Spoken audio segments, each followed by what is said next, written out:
I mean, it's doing pretty good. Interesting. How will hackers save the internet then? Well, there's no shot, but sure. Andres is running some routine software tests. At first, everything looks pretty normal, but then he spots something. This peak here is not a typical CPU load. Not a huge problem, but it's annoying. Plus, he can't make sense of it right away. Little does Andres know that this is not just some random bug. It's a cleverly hidden backdoor.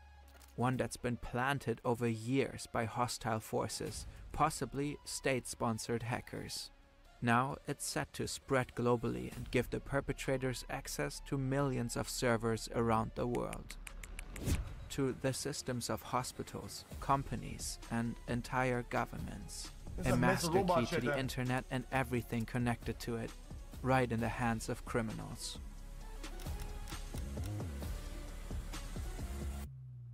Andres doesn't know about any of this yet, but he's about to literally save the internet.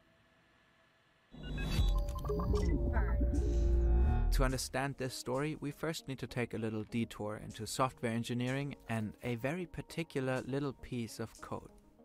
A lot of software out there is company-owned, like Word, which belongs to Microsoft. Only Microsoft employees can tweak and further develop that software. But then there's software that is open source. It works kind of like Wikipedia. The source code is out in the open for anyone to see and use.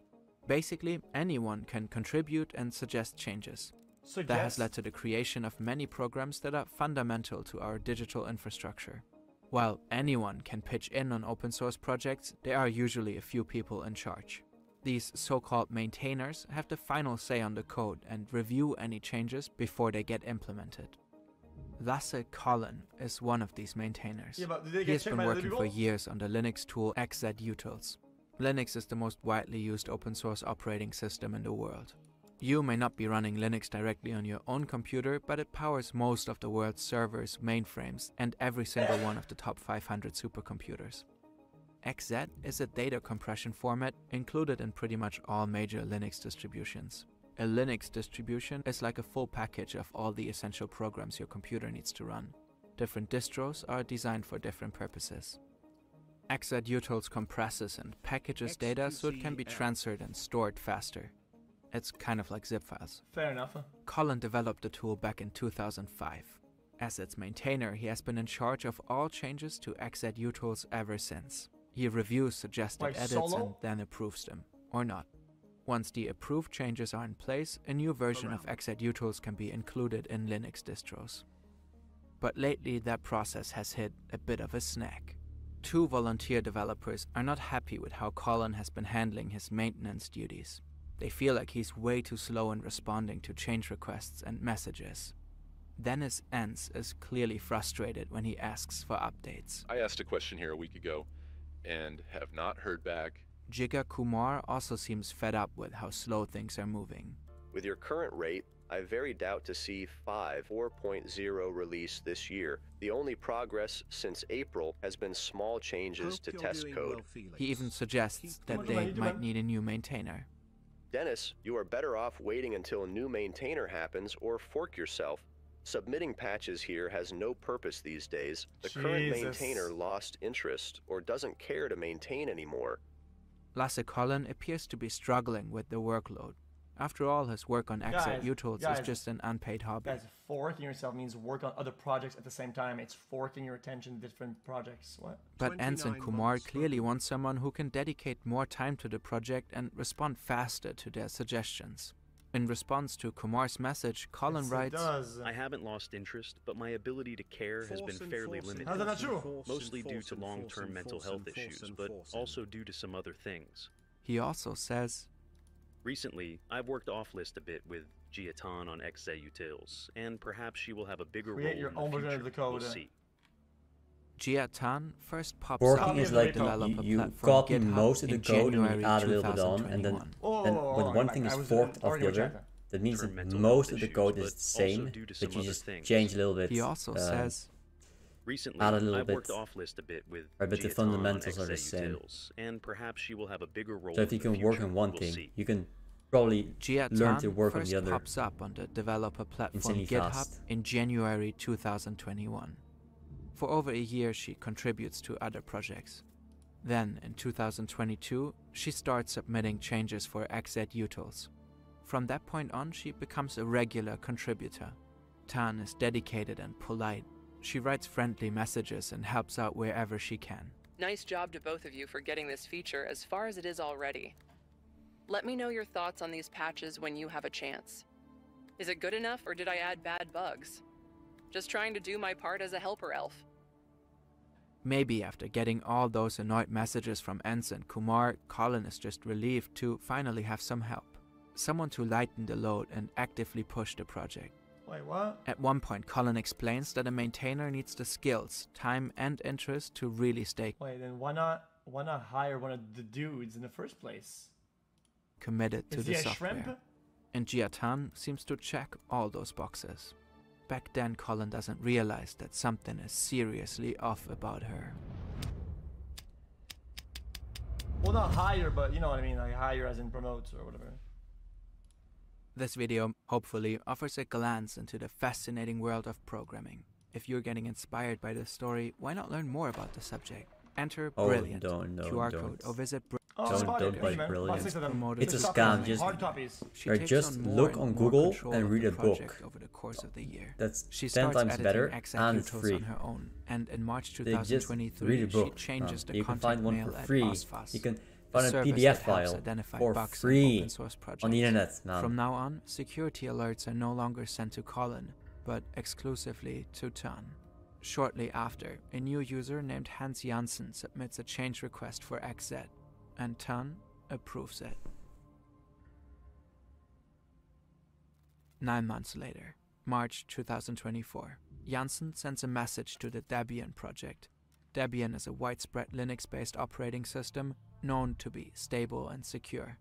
Janssen wants the Debian team to include a new version of xZutils in an upcoming Debian version, saying it will fix a specific bug. 2 other users chime in to praise the fix, Grigorin and Miso Eater. And when another user raises concerns, Grigorin is clearly annoyed and quickly shuts them down. Instead of having a policy debate over who is proper to do this upload, can this just be fixed? Shortly after, the Debian project integrates the new version of xZutils into a preliminary version of their operating system. So XZ is a one-person point of failure system where if one person is corrupt, it's GG. And this system has 2 random users with a bunch of numbers in their names vowed for something and some guy saying, fuck it, do it. System called SID. Around the same time, Andre's Freund and is that's the working as most a developer that's at the Microsoft. most He has stable, also been most actively secure contributing to Linux an open source distribution. project. He has just Like, downloaded the latest Jesus, version of mama. SID to run some tests for his project. SID is not for public release and marked as unstable and insecure. Developers can test it for bugs before new features get officially integrated. And during his tests, Andres notices something strange. Wait, hold on. Exactly. They have really good security. That's For his their one. project. That's their one SID is selling not for point. public They're release and very marked safe as unstable and insecure. and secure. That's why I Developers use can it. test it for bugs before new But features get officially I don't want to integrated. deal with some shit. And during his Like I tests, boot up my PC, Andres notices and then something the next strange. time Something my is taking up entire way too shit many doesn't boot resources in SSH. because of a SSH GPU is issue. used to remote Come on, access man. Linux Some machines. driver shit. Why is SSH draining such a crazy amount of CPU? Something is off. He also notices a considerable drop in performance, a lag of 500 milliseconds. That's half a second. That's Something massive. nobody else would ever notice. But Andres does. 500! So he takes a closer look at SSH and realizes that the delay is related to xZutils. On many Linux distributions, SSH has a dependency on xZutils. That means that certain xZ functions are invoked when SSH is executed. Andres digs deeper into xZutils and discovers that someone has slipped in a malicious piece of code. And this code allows that someone to sneak into the system via SSH. It's a backdoor. This backdoor is so well hidden that no one caught it while reviewing and testing the code. A phenomenal scary attack.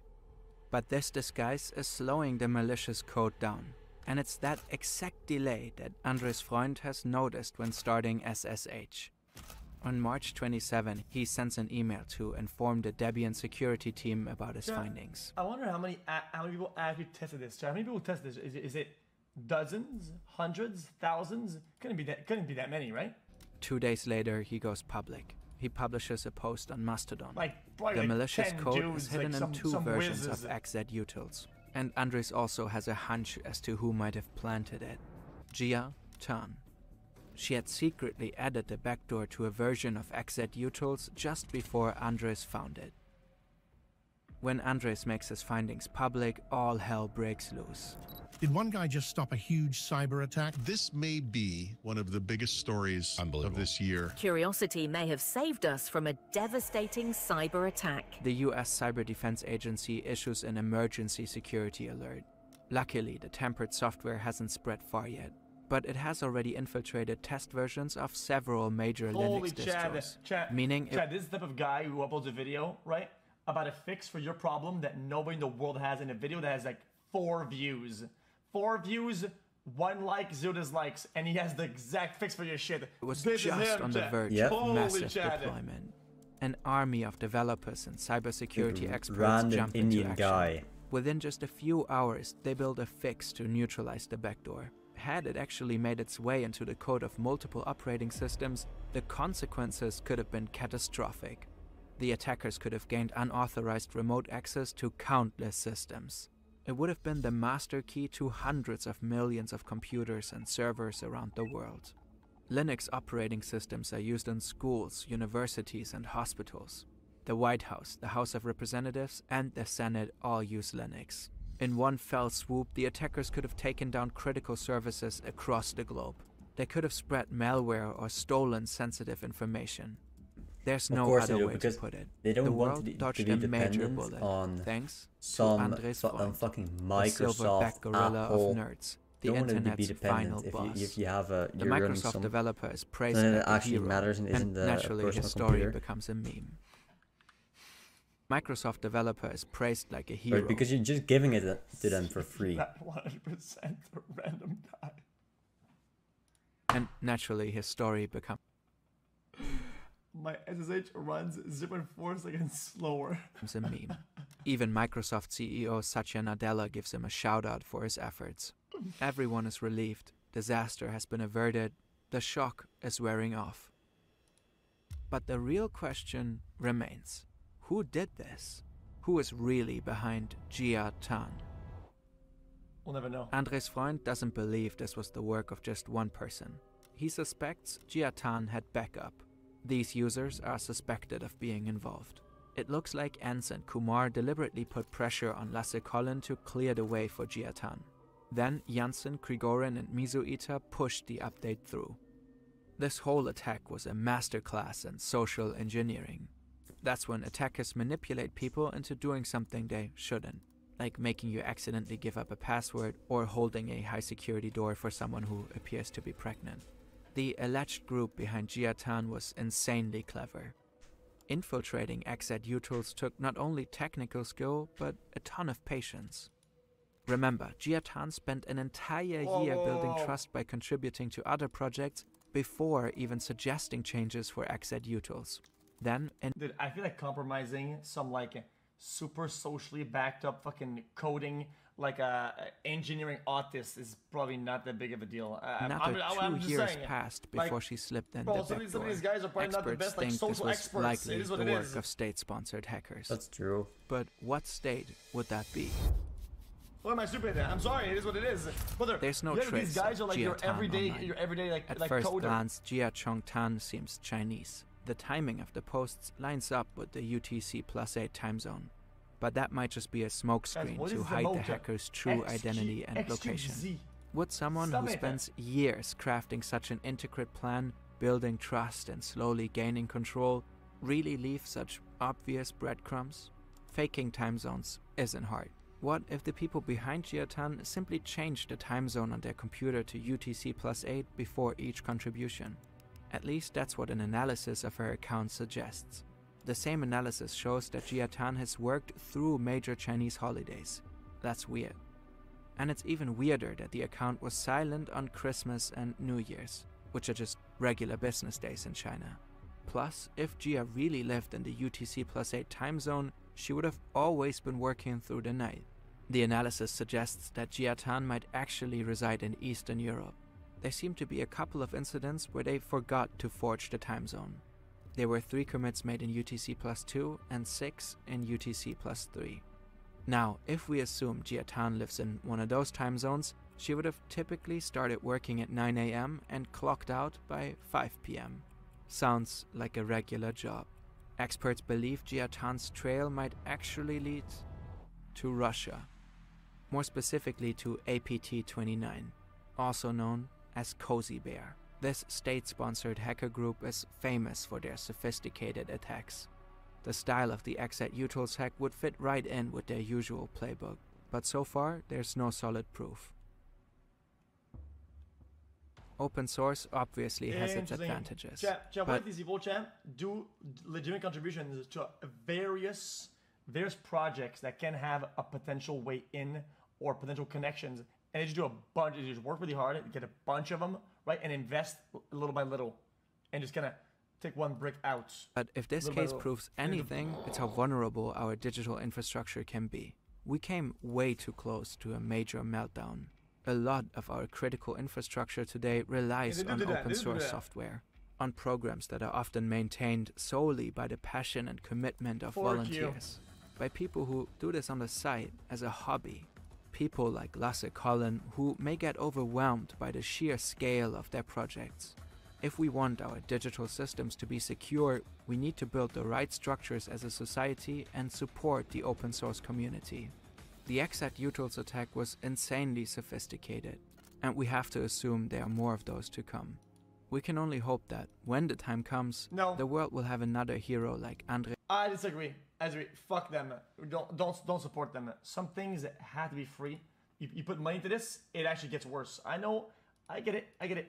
You must pay a developer or whatever. But then you think, who's paying them? How much are they paying them? Now, are they putting what they want in it by paying them? It gives a leverage to a party. When somebody has no leverage, just doing his thing, that's it. You need to do it like this. You have to. You can support them by paying, but you need to not make paying the default, right? You need to make you make it like a donation, like a generous act, like a charitable act, instead of you pay for it because you have to pay for it, because you feel like that's your social obligation. When it shouldn't be like that, because when it becomes a social obligation, the developers start treating it like that, and then the people that actually care about it get pushed away from the projects by the people that only care about the money, right? That's the one thing that was good about it. That's just people that care about it. It has right? full integrity. His friend ready to step up. The best you could get. I missed the but point. You can still donate. You just need to not change the. You just need to make sure it doesn't become a social norm or a social obligation to pay money for this shit, because you don't have to. Okay. You don't have to pay. You can pay if you want to. So if Microsoft paid them a lot, even though this is being used on